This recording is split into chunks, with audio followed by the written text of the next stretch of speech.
Mari Bapak Ibu kita membuka kitab suci kita.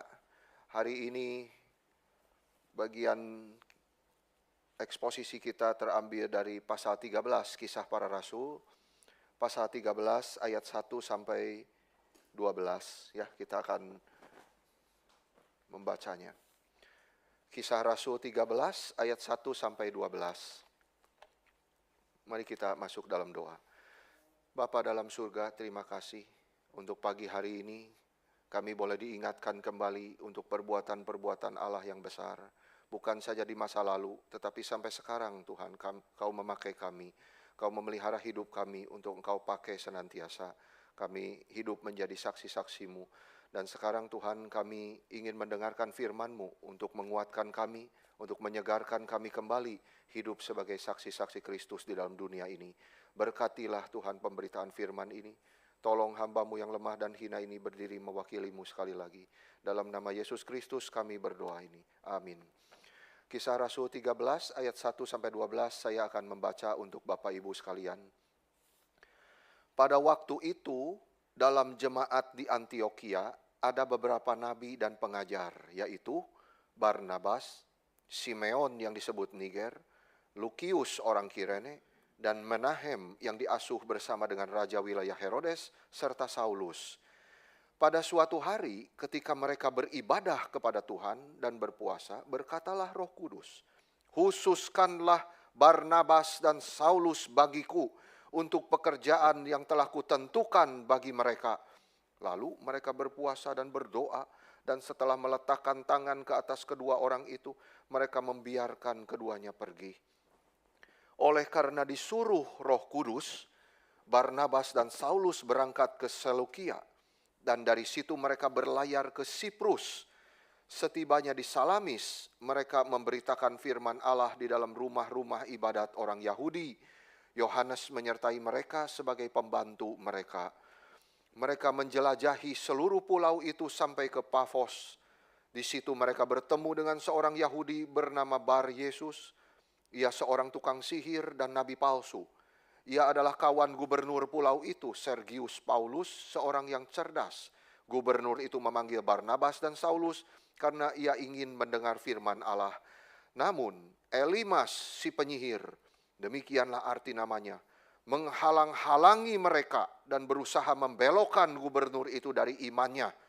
Namun Saulus, juga disebut Paulus, yang penuh dengan Roh Kudus, menatap dia dan berkata, "Hai anak iblis, engkau penuh dengan berbagai tipu muslihat dan kejahatan. Engkau musuh segala kebenaran. Tidakkah engkau akan berhenti membelokkan jalan-jalan Tuhan yang lurus itu?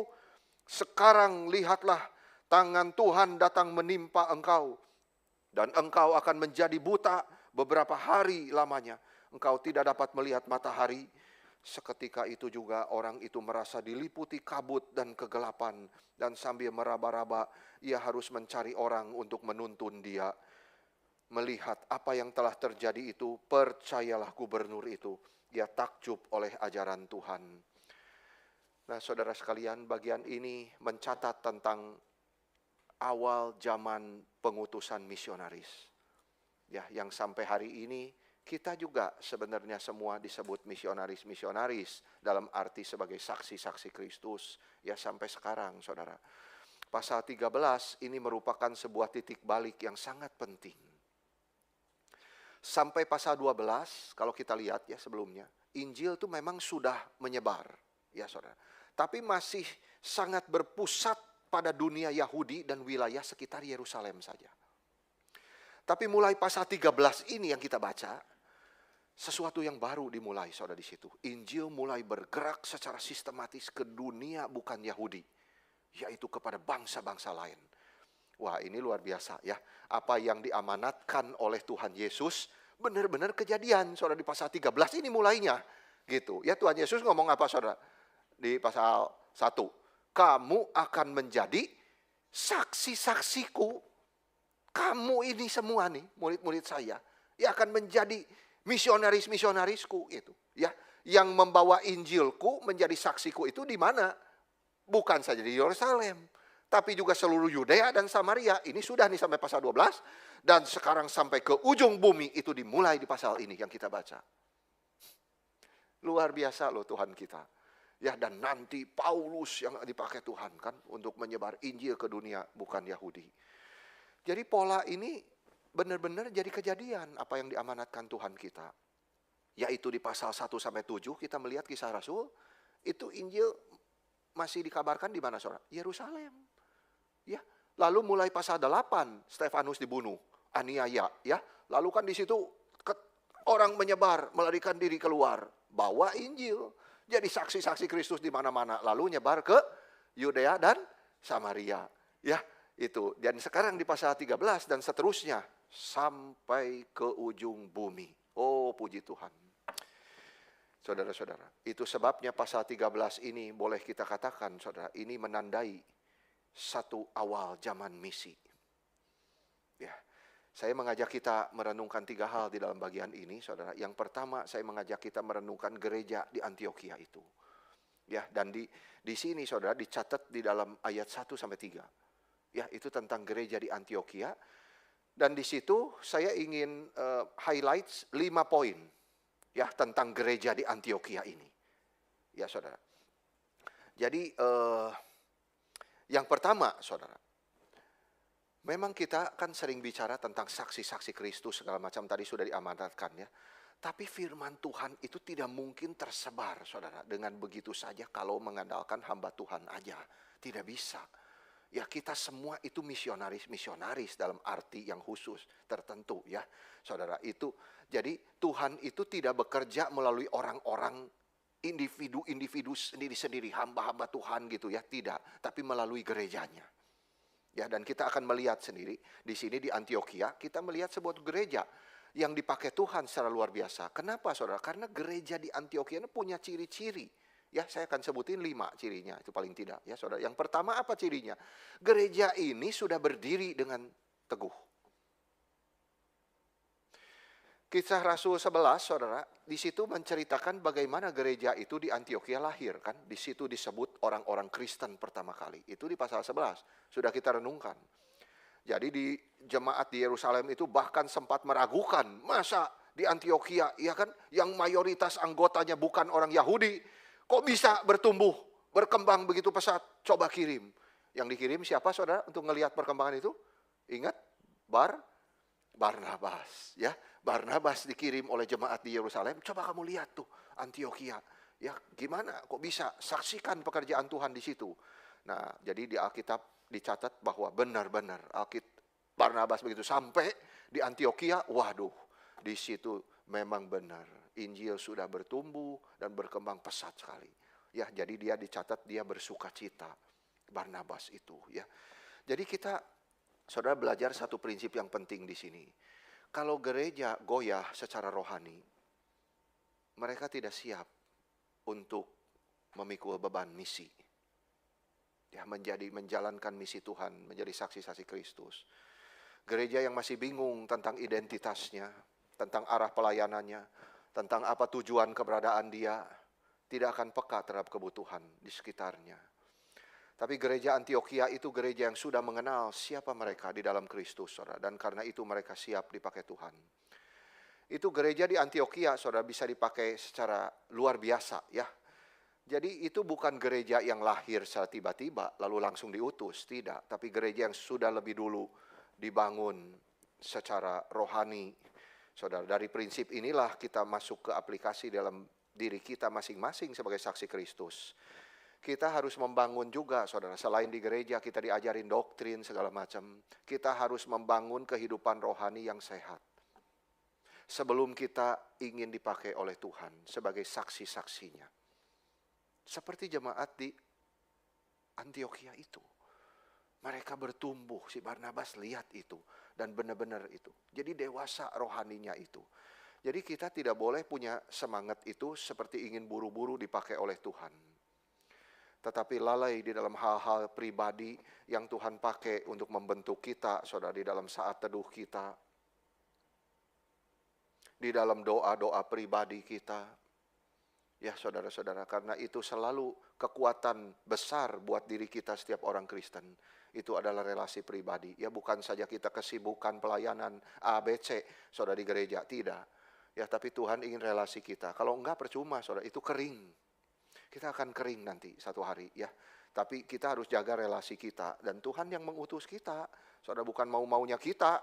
Ya, tapi kita setia beribadah, jangan lupa setiap hari Minggu saudara datang ke gereja. Itu perintah Tuhan ya untuk kita menguduskan dan ingat hari Sabat ini. Dan juga saudara boleh taat di dalam satu perkara-perkara kecil ya, dipercayakan apa sama Tuhan. Ya saudara taat gitu ya, perkara kecil. Tuhan akan mempercayakan yang besar. Itu semua prinsip dalam kitab suci.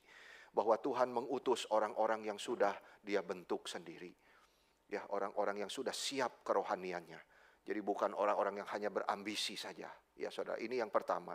Yang kedua, saudara, gereja itu yang diajar juga dengan baik. Jadi selain kerohanian dia baik, ya, dia mendapatkan pengajaran yang baik di gerejanya. Nah ini seperti ayat 1 kita lihat, di dalam jemaat di Antiokhia itu ada beberapa nabi dan pengajar. Ini artinya saudara, pengajaran itu bukan satu pelengkap di dalam kehidupan gereja. Jadi kayak aksesoris aja gitu, ya bukan saudara. Tapi pengajaran itu adalah fondasinya. Kita tidak mungkin bisa melayani Tuhan tanpa kita kenal siapa Tuhan yang kita layani. Ya saudara, nah itu disitulah kita belajar doktrin gitu loh. Ngapain kita belajar doktrin? Supaya kita kenal siapa Yesus yang kita layani, itu. Ya saudara, seperti kalau saya tarik sedikit ya saudara, di pasal 9, Saulus itu kan bertobat, saudara. Dikelilingi cahaya dari langit, dia jatuh ke tanah. Lalu dia tanya apa, saudara? Siapa engkau Tuhan? Gitu, itu doktrin. Ya saya tidak ada waktu ya saudara, itu doktrin. Dia pengen kenal siapa kamu, ya doktrin. Duinatur segala macam, Tritunggal, nyambung kemana-mana. Tapi kemudian saudara, pertanyaan kedua, karena doktrin saya tidak cukup ya, nanti kita elaborasi. Dia nanya lagi di pasal 22. Nah itu di dalam kesaksian dia tanya. Selain dia tanya siapa engkau, apa yang harus aku lakukan Tuhan? Wah itu penting saudara.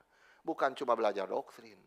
Tapi kita harus tanya Tuhan, apa sih yang kau mau saya kerjain di dalam hidup saya ini? Gitu loh. Ya, jadi doktrin dulu sebagai dasar. Oke, nah itu saya tidak elaborasi ya, nggak ada waktunya, bukan ke situ juga saudara, tapi ini sebagai ini. Jadi pengajaran itu dasarnya, sehingga kita bisa tahu apa sih kehendak Tuhan buat hidup saya. Gitu, yang saya harus lakukan di dalam dunia ini apa gitu. Ya kita harus belajar memang pengajaran, doktrin ya. Jadi gereja Antiokhia ini tidak hanya giat saudara, tapi juga kuat secara teologis. Jadi Barnabas itu menyadari betapa pentingnya pengajaran yang sehat bagi pertumbuhan jemaat. Itu sebabnya kita sudah merenungkan kan, dia pergi cari siapa saudara? Saulus, benar gak? Dia rela pergi jauh. Ya kan, cari Saulus, lalu dia bawa ke Antiokhia. Wah itu luar biasa saudara. Saulus waktu itu sudah 10 tahun loh, hilang dari panggung pelayanan. Itu di situ Roh Kudus suruh, kamu sekarang jemput Saulus, bawa ke sini. Mulai dari situ, dan pasal selanjutnya, Petrus mundur, Barnabas mundur, Paulus terus sampai ke ujung Kisah Rasul. Saudara-saudara, itu luar biasa ya. Tetapi ngapain Saulus dibawa ke Antiokhia? Mengajar mereka di dalam doktrin. Saudara baca yang benar.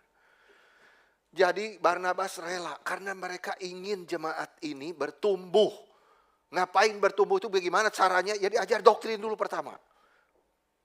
Dia tahu keterbatasan dia, Barnabas. Nggak bisa. Panggil si Saulus. Dia rela jalan puluhan kilometer. Saudara panggil Saulus, ayo ikut saya ke Antiokhia. Ajarin doktrin di situ. Ya dicatat di Kisah Rasul itu semua.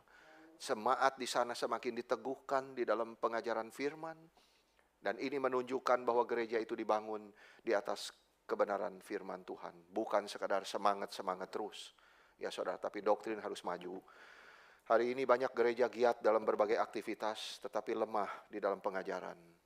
Ya ini sangat disayangkan saudara. Akibatnya jemaat mudah diombang-ambing oleh ajaran yang keliru. Bukan itu saja, tapi oleh tren zaman juga. Apalagi medsos sudah luar biasa. Saudara ya, hati-hati yang kita lihat itu. Yang terekam di dalam pikiranmu itu apa? Saudara, Mazmur 1 ayat 1-2 ingat tuh.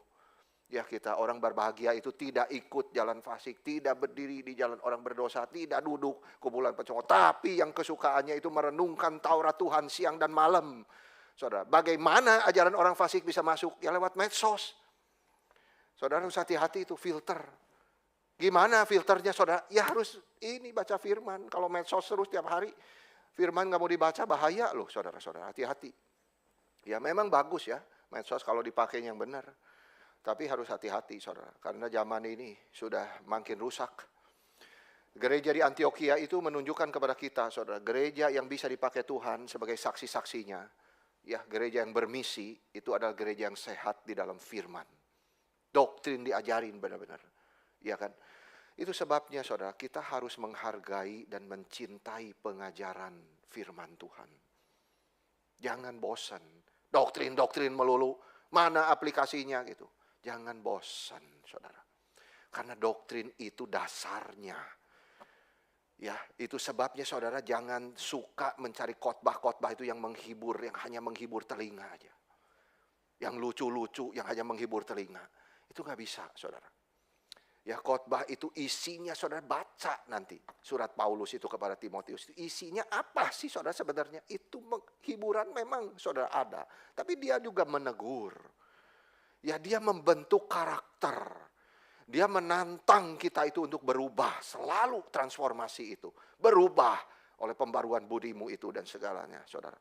Jadi jemaat yang kuat di dalam firman Tuhan itu adalah jemaat yang siap dipakai untuk bersaksi di dalam dunia. Itu tujuannya sebenarnya. Dan ketiga, saudara, adalah gereja di Antioquia itu juga gereja yang terintegrasi. Ya, maksudnya apa sih? Kita kalau memperhatikan ada 5 nama di situ yang disebutin. Di Kisah Rasul 13. Ya, coba itu spesifik kalau Lukas catat, saudara. Yang pertama siapa? Barnabas. Ya, itu dicatat siapa dia? Seorang Lewi dari Siprus. Ya kan? Lalu siapa lagi? Simeon. Simeon itu disebut apa? Niger, saudara. Kemungkinan besar ya kulitnya hitam. Asalnya dari Afrika. Ya kan? Saudara, lalu siapa lagi? Lukius dari Kirene, itu latar belakang Romawi. Ya namanya us itu kan saudara. Lalu Menahem siapa? Katanya dia dibesarkan bersama Herodes Antipas. Dia itu dekat sama lingkungan istana. Wah, ini kan ada orang juga yang begini saudara. Dan ada juga Saulus. Siapa Saulus di situ? Dia seorang Farisi, saudara, mantan seorang Farisi dan mantan penganiaya jemaat juga. Jadi macam-macam jemaat itu. Jadi itu yang mau disampaikan itu adalah latar belakang mereka itu sangat berbeda-beda. Dan ini adalah gambaran yang begitu indah tentang kesatuan di dalam keberagaman. Itu gereja yang sejati. Memang begitu naturnya, saudara. Kalau di dunia luar, di luar gereja, saudara, perbedaan-perbedaan seperti ini justru menjadi tembok pemisah. Ya, orang kaya dan orang miskin terpisah. Penguasa dan rakyat jelata terpisah, saudara. Yahudi dan Yunani bermusuhan. Tapi di dalam Kristus, semua tembok itu sudah diruntuhkan. Mereka yang berbeda latar belakang, status sosial, masa lalu, dipersatukan oleh Kristus. Satu Tuhan, satu iman, satu baptisan. Inilah kesaksian yang sangat kuat bagi dunia, saudara. Bukan hanya yang kita katakan, saksikan tentang Injil. Tapi bagaimana Injil itu sungguh-sungguh mengubah relasi hidup kita di dalam gereja. Ketika gereja seperti ini mengutus jemaat-jemaatnya menjadi saksi-saksi, saudara. Mereka bisa berkata kepada dunia, Injil ini juga buat kamu. Ya, sebab di dalam Kristus semua orang dipersatukan. Karena itu, saudara, peliharalah kesatuan di tengah keberagaman di dalam gereja ini. Jangan membatasi pergaulan itu hanya dengan mereka yang selevel secara sosial. Ya saudara, setara secara ekonomi, sekarakter dengan kita. Kita harus melatih diri kita untuk menerima perbedaan sebagai bagian dari kesaksian Injil yang hidup itu. Karena Tuhan juga mencintai saudara-saudara seiman kita yang sama-sama beribadah dalam satu gereja. Justru di tengah keberagaman itulah kasih Kristus itu benar-benar nyata di dalam dunia ini, khususnya dalam hidup kita bergereja. Yang keempat, saudara, gereja di Antioquia ini kita melihat adalah gereja yang melayani bersama sebagai satu tubuh. Ini penting, saudara. Karena gereja Tuhan itu tidak dibangun dengan satu sistem di mana hanya sebagian kecil orang kerja keras sementara yang lain hanya menjadi penonton. Itu tidak pernah ada di dalam prinsip firman Tuhan. Itu digaungkan lagi di dalam zaman reformasi, saudara. Bahwa di dalam ibadah itu semua orang berpartisipasi. Karena setiap orang itu terima karunia dari Tuhan. Ada yang satu, ada yang dua. Dan itu mengikat di dalam tubuh Kristus, saling membutuhkan satu dengan yang lain. Tidak bisa hanya sebagian aja kerja keras, yang lain nonton. Jadi Alkitab mengajarkan kita gereja yang sehat itu gereja yang seluruh anggotanya itu terlibat aktif dalam pelayanan. Kolektif. Saudara. Ini dalam Kisah Rasul ini memperlihatkan bahwa setiap orang percaya itu dipakai sesuai dengan karunia yang Tuhan berikan kepada mereka. Tidak ada anggota tubuh Kristus yang tidak penting. Ya kan, mata, nggak bisa ngomong sama tangan, saya tidak perlu kamu. Kan gitu dan sebagainya, ya itu dielaborasi oleh Paulus dalam Korintus. Jadi semua dipanggil untuk mengambil bagian sesuai dengan karunia, sesuai dengan porsinya, kapasitas dan peran masing-masing. Karena itu saudara-saudara, nasihatnya buat kita itu apa? Jangan kita menjadi jemaat penonton. Setiap kita tanya sama Tuhan, Tuhan bagian saya itu apa sih? Gitu ya. Saya bisa melayani apa gitu. Iya kan? Saudara dipanggil untuk terlibat melayani dan menjadi bagian yang hidup dari tubuh Kristus. Kita bagian dari tubuh Kristus. Jadi jari, dari kuku pun ada gunanya. Ya saudara-saudara, dari rambut dan sebagainya. Jadi gereja menjadi kuat bukan karena satu orang yang hebat. Ya, tetapi karena seluruh jemaat bergerak bersama di dalam ketaatan kepada Tuhan. Itu yang diajarin. Ya.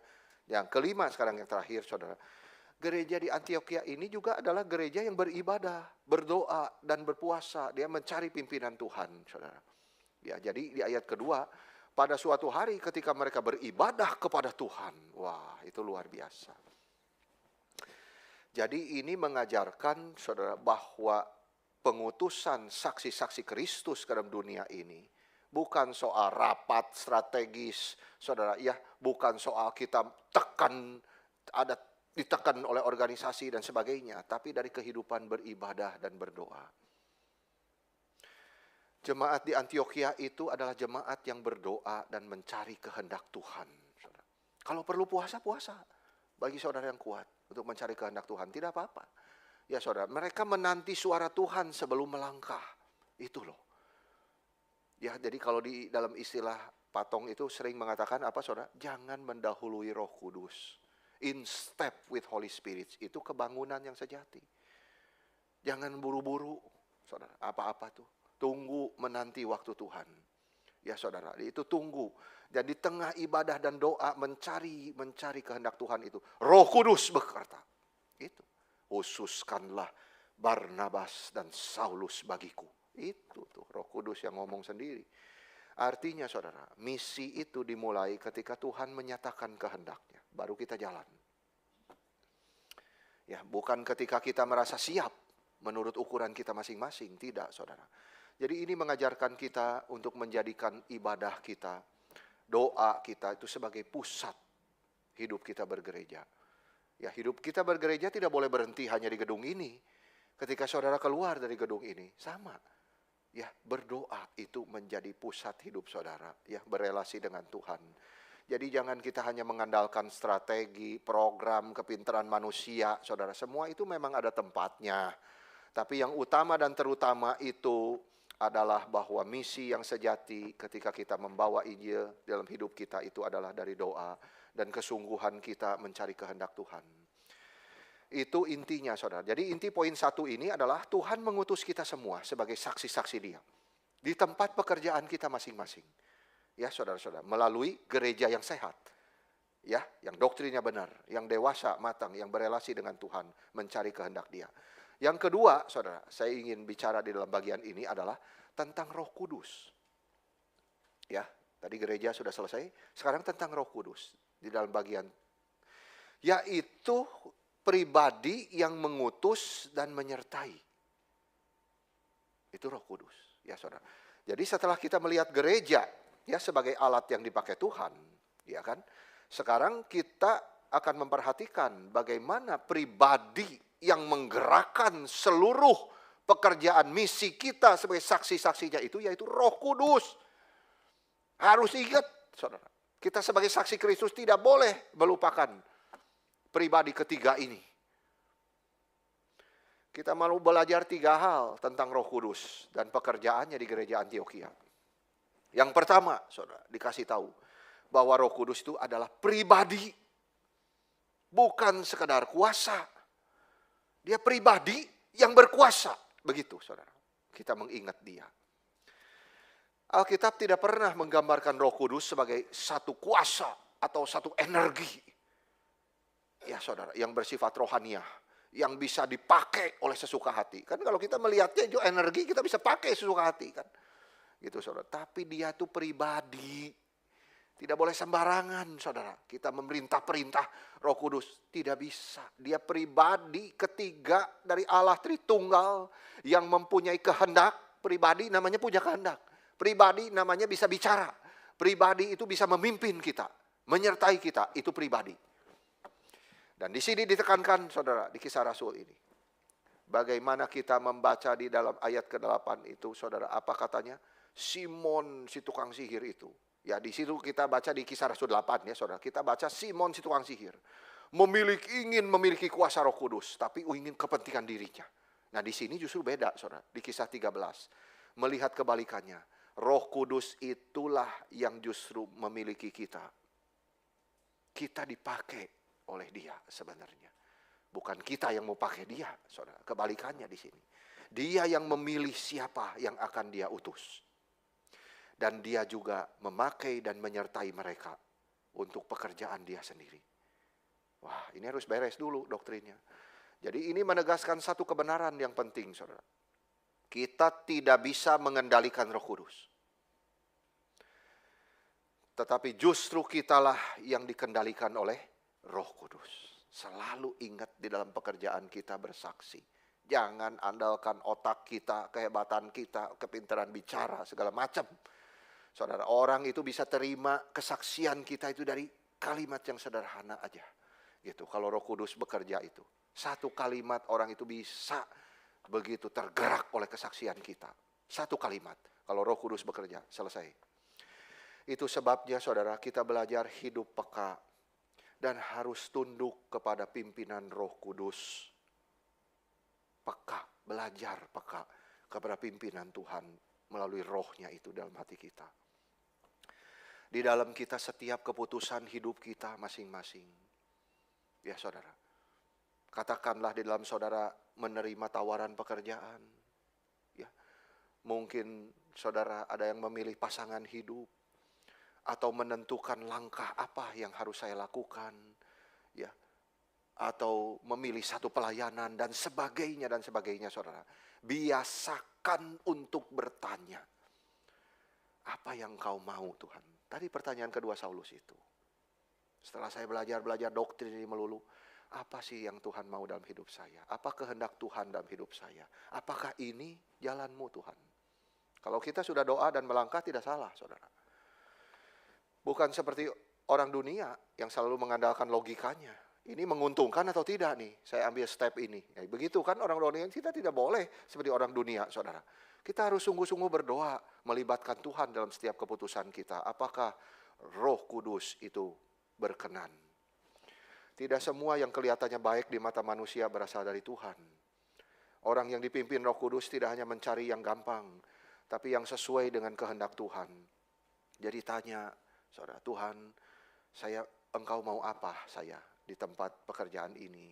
Ya, atau apa, saudara? Bukan dari dorongan emosi atau kemampuan sendiri, ya, tapi dari pimpinan Roh Kudus. Yang kedua, kita belajar Roh Kudus itu dalam hal apa, saudara? Dia yang memilih dan dia yang mengutus. Yang terbaik, saudara. Yang diutus oleh Roh Kudus itu bukan orang sembarangan, saudara. Yaitu siapa di sini? Barnabas dan Saulus. Barnabas itu seorang pemimpin yang sudah matang, maka jadi disebut oleh Rasul siapa, saudara? Dia anak penghiburan. Ya kan, kelihatan rohaninya sudah matang, dia penuh cinta kasih, dia bisa dipercaya. Saudara. Dan Saulus juga, ya kan, seorang teolog yang begitu tajam, ya pemimpin yang kuat, saudara, berkapasitas sangat besar. Dan ini menunjukkan bahwa Tuhan itu tidak asal memilih. Ya saudara, Tuhan tidak berkata, ambillah orang yang sisa. Ya, tapi Tuhan berkata, ambil siapa yang sudah kusiapkan. Tuhan mengutus yang terbaik. Dan kita belajar apa saudara di sini? Barnabas dan Saulus itu taat. Itu yang kita belajar saudara sebenarnya. Tidak ada catatan mana Barnabas Saulus nanya-nanya dulu kenapa kamu utus saya ke daerah ini, ke Siprus segala macam, kan di situ tadi. Nggak ada pertanyaan. Roh Kudus bicara, utuslah mereka berdua. Pergi langsung. Jadi Barnabas dan Saulus itu taat saudara. Meskipun mereka tidak mengetahui secara lengkap apa yang akan mereka hadapi di Siprus. Mereka berangkat, tapi di pikiran banyak ketidakpastian. Ya kita belajar, saudara, pimpinan Roh Kudus itu selalu step by step, tidak pernah dibukain semua. Kita belajar untuk melangkah dengan iman di situ memang, saudara. Tapi intinya mereka taat kepada suara Tuhan melalui rohnya itu. Dan ketaatan itu lebih penting daripada kepastian. Karena itu, saudara, siapkan diri kita selalu. Ya, kalau Tuhan memanggil kita untuk pergi bersaksi dimanapun, kita harus siap. Mungkin saudara tidak dipanggil ke bangsa lain seperti Barnabas dan Saulus, tapi saudara dipanggil ke ladang yang Tuhan percayakan. Ya, di tempat pekerjaan saudara sendiri, di rumah, di sekolah, di lingkungan kita. Selalu ingat saudara-saudara. Saya selalu menekankan satu hal ini, profesi saudara bisa bermacam-macam. Sebagai ibu rumah tangga bisa, sebagai pebisnis bisa, sebagai sales bisa, dokter bisa, semua profesi banyak. Tapi panggilan cuma satu. Panggilan saudara apa? Saksi Kristus itu, saudara. Nggak boleh lupa, hidup kita tuh harus fokusnya kepada Dia. Itu aja saudara. Dia yang sudah mati menebus kita, kasih kita pekerjaan. Dan melalui pekerjaan kita harus saudara, ujung-ujungnya itu nyaksiin Tuhan. Ya begitu. Jadi itu prinsipnya kan garam dan terang. Kita itu garam dan terang saudara. Ya di tempat dimanapun garam itu selalu mengasinkan. Ditaruh di mana terang itu selalu menerangi. Meskipun kecil gitu ya. Gitu ya, itu kedua ya. Ketiga saudara, Roh Kudus itu Dia adalah pribadi yang menyertai kita di dalam pelayanan kita ya. Nah ini saudara, di mana kita melihat di ayat ke-9. Ketika perlawanan yang datang melalui siapa si penyihir itu? Elimas. Nah ini saudara, kalau kita mau jadi saksi Tuhan selalu ada aja perlawanan gitu. Nah di sini disebutkan melalui si Elimas. Ya, jadi firman Tuhan berkata di ayat 9, Paulus yang penuh dengan Roh Kudus. Wah, itu kontrasnya kan saudara. Jadi artinya saudara, polanya selalu seperti ini. Dari awal sampai akhir, misi kesaksian kita itu pekerjaan Roh Kudus. Dan selalu saja ada tantangannya saudara. Tetapi saudara, Roh Kudus menyertai kita. Ya kan? Saulus yang penuh dengan Roh Kudus. Wah, itu luar biasa ya saudara. Tanpa penyertaan Roh Kudus, Petrus tidak berani berkhotbah di Pentakosta. Tanpa penyertaan Roh Kudus, Barnabas dan Saulus juga tidak akan sanggup menghadapi kuasa gelap seperti dari si Elimas ini, saudara. Sesungguhnya setiap saksi Kristus kita juga sama. Pergi ke tempat yang gelap, saudara. Ingat loh. Yang banyak Elimasnya itu. Ya kan? Mungkin tidak main-main sihir, saudara, jimat-jimatan gitu, enggak. Saudara, tapi kuasa gelap itu kan membelenggu mereka, pikiran mereka, cara hidup mereka, segala macam. Jadi polanya itu kita saksikan di sini. Kita sebagai saksi-saksi Kristus pergi ke tempat yang gelap. Kita diutus itu ke dunia yang gelap memang. Saudara. Iya kan? Jadi kegelapan rohani. Bukan gelap secara jasmani, tapi gelap rohani. Dan gelap itu bukan soal ketidaktahuan mereka. Bukan, saudara. Tapi perlawanan aktif terhadap kebenaran. Mereka memang menekan kebenaran itu. Saudara. Ya di dalam surat Paulus ya. Jadi tanpa kuasa dan penyertaan Roh Kudus, siapa yang sanggup menghadapi kegelapan dunia ini, saudara? Tidak bisa. Itu sebabnya, saudara, kita tidak boleh menjadi saksi hanya mengandalkan kekuatan kita sendiri. Ingat, ya saudara, kita bisa lelah, ya karena mengandalkan kekuatan sendiri, mengandalkan karunia sendiri, pengalaman sendiri. Ya kita harus bergantung kepada Roh Kudus. Jadi intinya poin 2 ini saudara, sebagai saksi-saksi Kristus yang sejati, kita harus mengandalkan pimpinan dan kuasa Roh Kudus. Dia adalah pribadi yang hidup, yang menyertai kita sebagai saksi-saksi Kristus di dunia pekerjaan kita. Yang ketiga terakhir saudara, yang mau saya bahas, gereja, lalu Roh Kudus, dan ketiga yaitu misi.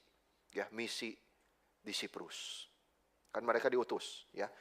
Jadi ini dicatat di dalam ayat 4 sampai 12 ya. Nah, kita akan belajar 5 poin tentang misi kita sebagai orang percaya di dalam dunia ini. Nah, setelah pengutusan ini, saudara, Barnabas dan Saulus itu berangkat ke Siprus.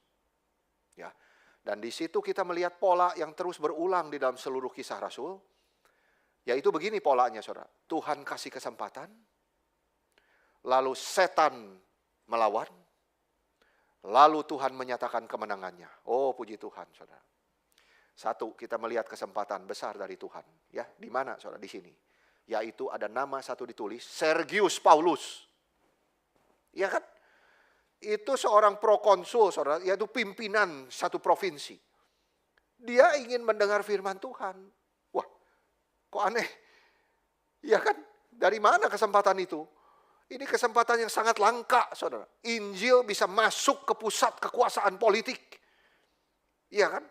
Jadi ini menunjukkan apa, saudara? Bahwa Injil itu tidak hanya untuk orang kecil. Sebagian orang tidak, saudara. Tidak hanya untuk rakyat, tapi juga untuk penguasa, pimpinan yang tertinggi. Tidak ada wilayah hidup yang terlalu tinggi atau terlalu rendah untuk dijangkau Injil.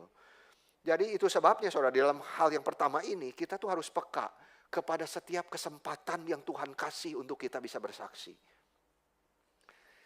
Ya kan, saudara, itu yang mengajarinya. Baik kita dimanapun kita ditaruh. Jangan menunggu kita pelayanan yang besar-besar. Tidak, karena ladang misi itu ada di depan kita setiap hari. Saudara, di dalam keluarga, di tempat kerja, ya di sekolah, dimanapun. Melalui percakapan yang sederhana, melalui sikap hidup kita, itu menjadi kesaksian. Gitu, saudara. Itu kesempatan yang Tuhan beri, itu kita harus peka ya di mana-mana, saudara, di situ. Dan yang kedua, itu perlawanan yang serius ada dari setan itu. Memang, saudara. Jadi di balik kesempatan dari Tuhan, muncul juga perlawanan yang keras dari setan. Karena setan tidak suka, saudara, Injil diberitakan. Melalui siapa di sini? Elimas, tukang sihir itu. Dia sengaja, saudara, menentang pemberitaan Injil. Karena apa, saudara? Karena dia takut kehilangan pengaruh. Dan kepentingan dia juga terancam, saudara. Jadi ini menunjukkan satu kenyataan yang penting. Ketika Injil mulai bekerja, perlawanan juga pasti muncul. Setiap orang yang melawan Injil, saudara, bukan karena mereka tidak mengerti. Bukan karena mereka tidak tahu. Karena mereka takut kehilangan sesuatu yang mereka anggap penting. Seperti kekuasaan, jabatan, pengaruh, keuntungan, kenyamanan hidup. Aduh, saya kalau tobat ikut Yesus harus tinggalin bisnis yang tidak jujur, misalnya, saudara. Mungkin ada juga yang masih ingin hidup bebas sesuka hati, ya saudara. Jadi itu sebabnya jangan kaget ketika kita menghadapi perlawanan saat kita diberi kesempatan untuk bersaksi. Selalu itu, saudara. Penolakan itu tidak berarti kita salah. Ya, tidak selalu berarti kita itu salah. Justru itu tanda bahwa Injil itu sedang bekerja. Jadi di dalam situasi seperti itu, kita harus tetap setia sebagai saksi Kristus meskipun ditolak. Jangan tawar hati, saudara. Ya, tapi ingat harus belajar doktrin dulu tadi, fondasinya. Baru kita bersaksi sama orang lain. Ya saudara, kalau kita mau ngabarin benar-benar siapa Yesus dan sebagainya. Yang ketiga, itu kuasa Allah yang nyata, saudara, di sini. Ya, kita lihat di dalam pola ini adalah kesempatan, lalu perlawanan, lalu kemenangan Tuhan ditunjukin ya melalui kuasanya. Paulus dicatat yang penuh Roh Kudus itu menyatakan kuasa Tuhan. Ya, Elimas jadi buta, saudara, untuk sementara. Kalah semua juga. Jangan takut, saudara, kita yang jadi saksi-saksi itu. Jadi buta sementara itu bukan sekadar mujizat. Itu adalah penyataan yang punya kuasa itu siapa gitu. Saudara, semua kuasa di atas surga dan bumi ini sudah diberikan kepada Kristus. Itu yang namanya kita saksikan itu. Dia berkuasa atas kegelapan di dalam dunia ini, saudara. Jangan takut. Jadi kita belajar di dalam pelayanan Injil, kemenangan itu bukan ditentukan oleh pandainya kita bicara, tapi oleh kuasa Roh Kudus. Ya saudara-saudara, jadi ketika kita mengalami tekanan di dalam hidup, jangan andalkan logika kita. Datang kepada Tuhan, minta jalan keluar. Ketika kita bergumul dalam dosa yang mengikat kita, jangan andalkan satu tekad pribadi. Datang kepada Tuhan dengan hati yang hancur. Tuhan yang berkuasa atas Elimas juga berkuasa dalam seluruh hidup kita. Ya, dan ini kita melihat saudara di sini, yaitu keberhasilan yang signifikan, yaitu firman Tuhan berkata di ayat 12, maka percayalah gubernur itu. Wah, luar biasa saudara. Ini sangat penting, karena Injil yang harus dikabarkan ke sampai ujung bumi itu, menembus dunia bukan Yahudi saudara, menjangkau sampai ke politik, ya kan, dunia kekuasaan itu tandanya awal penggenapan amanat agung Yesus Kristus di pasal 1 tadi. Ya saudara, jadi kita harus percaya bahwa Injil itu sanggup menjangkau siapapun. Sergius Paulus itu pejabat tinggi saudara. Tuhan bisa menyelamatkan siapa saja, baik atasan kita, ya, baik orang yang keras hatinya, baik orang yang sudah jauh dari gereja, saudara. Kita tidak boleh membatasi kuasa Tuhan. Dan yang kita melihat sekarang saudara, yang terakhir di sini di dalam poin misi ini adalah satu pergeseran kepemimpinan dari Barnabas kepada Paulus. Saudara kalau melihat ya, awalnya selalu disebut siapa? Barnabas duluan. Barnabas lalu Saulus. Barnabas lalu Saulus. Ya, dalam Alkitab itu penting karena berarti Barnabas yang lebih dipakai gitu, yang lebih besar. Tapi kemudian di akhir-akhir berubah menjadi Paulus dan Barnabas. Wah, saudara. Ini terjadinya melalui masa persiapan yang sangat panjang di dalam diri Saulus. 10 tahun, 3,5 tahun di Arab, saudara, di gurun pasir. Dia tidak langsung jadi besar, tidak, saudara. Tuhan menyembunyikan hambanya ini di gurun, itu jadi sekolah teologi dia. Istilahnya dia dapat doktor teologi itu dari gurun pasir di Arabia. Lalu begitu tunggu lagi 8 tahun, baru dia bisa dipakai Tuhan, dijemput oleh Barnabas. Lalu sama-sama melayani terus sampai akhir kisah Rasul. Paulus yang besar oleh Tuhan dipakainya luar biasa. Jadi Paulus itu tunggu di Arab, di Tarsus, di Antioquia tahun-tahun di dalam kesunyian. Tidak kelihatan saudara, tidak dipuji-puji. Tapi Tuhan tidak pernah telat. Pada waktu Tuhan angkat dia kepada memang tugas yang sudah dia tetapkan dari awal. Ini adalah satu penghiburan yang besar bagi kita semua, saudara. Tuhan tidak pakai Saulus saja yang besar. Sama kita juga semua, saudara. Ini hanya contohnya dalam Alkitab. Tapi setiap kita itu ada masa persiapannya dari Tuhan. Itu yang kita belajar, saudara. Dan masa persiapan itu tidak pernah sia-sia di hadapan Tuhan. Ya, masa persiapan saudara mungkin dalam keadaan yang tidak nyaman, tidak enak, ya segala macam. Tapi Tuhan sedang membentuk saudara, karakter kita. Ya, menjadi seorang saksi Kristus yang lebih dipakai Tuhan. Ya saudara, mungkin saudara di dalam satu situasi pekerjaan yang tidak enak, gitu. Kok harus dapat rekan kerja seperti ini dan sebagainya. Saudara, itu masa penyembunyian dari Tuhan. Itu masa persiapan saudara akan dipakai oleh Tuhan yang lebih jauh. Ya, jadi setialah di dalam masa persiapan yang panjang. Kalau saudara merasa tidak nyaman, tidak enak, itu waktu persiapan yang penting dari rencana Tuhan. Saya tutup dalam satu ilustrasi, saudara, dengan saya mengangkat satu tokoh yang namanya William Carey. William Carey itu, saudara, dikenal sebagai bapak misi modern. Ya, saudara. Tapi sebelum dia dikenal oleh dunia, dia hanya siapa saudara kerjaannya? Seorang tukang sepatu miskin di Inggris. Pada akhir abad ke-18. Setiap hari dia kerja perbaikin sepatu. Itu di dinding bengkel kecil dia saudara. Dia menempelkan apa? Peta dunia. Bikinan tangan. Gambar sendiri peta dunia saudara. Setiap hari dia doain itu bangsa-bangsa yang dia lihat di peta itu. Bahkan yang belum pernah dia datengin saudara. Lalu bertahun-tahun saudara dia diejek karena visinya itu kamu terlalu besar. Mana bisa dunia-dunia seperti itu kamu jangkau. Ditolak juga dia oleh pemimpin gereja karena dianggap terlalu nekat orangnya. Ya kan, dia hidup di dalam kemiskinan William Carey. Dia tidak pernah khotbah di mimbar-mimbar yang besar saudara di gereja. Tapi di tengah kesunyian itu di bengkel sepatu dia, saudara yang kecil itu. Tuhan sedang membentuk seorang rasul bagi India. Akhirnya pada usia 32 tahun, setelah masa persiapannya begitu panjang, Carey diutus ke India. Di tanah India itu, saudara, bukannya lancar, dia menghadapi banyak penyakit, dia kematian anaknya, dia mengalami kemiskinan dan penolakan, saudara. Selama 7 tahun pertama pelayanan dia di India, hampir tidak ada satu orang pun dimenangkan. Saksi-saksi apa semacam itu, iya kan saudara? Tapi dia tidak menyerah. Dan akhirnya saudara, Alkitab banyak diterjemahkan ke dalam bahasa lokal di India. William Carey. Sekolah-sekolah dan rumah sakit dibangun William Carey. Gerakan misi dunia dimulai dari satu orang yang setia di dalam masa penyembunyian itu. William Carey ada satu kalimat saudara yang menyentuh hati kita. Expect great things from God. Attempt great things for God.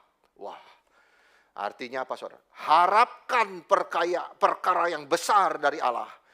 Dan lakukan perkara besar bagi Allah. Jadi kita harus berani mengharap yang besar dari Tuhan. Dan kita harus berani melakukan perkara yang besar untuk Tuhan. Seperti Paulus di Tarsus dan Antioquia. Seperti Carey di bengkel sepatu dia. Tuhan sering bekerja paling berkuasa justru ketika manusia merasa paling tidak terlihat. Tuhan tidak pernah menyia-nyiakan masa persiapan itu. Dunia belum melihat, tapi Tuhan sedang membentuk kita, saudara. Ketika manusia belum mengakui, Tuhan sedang mempersiapkan kita. Dan pada waktu Tuhan sendiri, kita dipakai menjadi saksi-saksi dia. Injil sudah sampai kepada kita hari ini, karena ada orang-orang yang taat sebelum kita.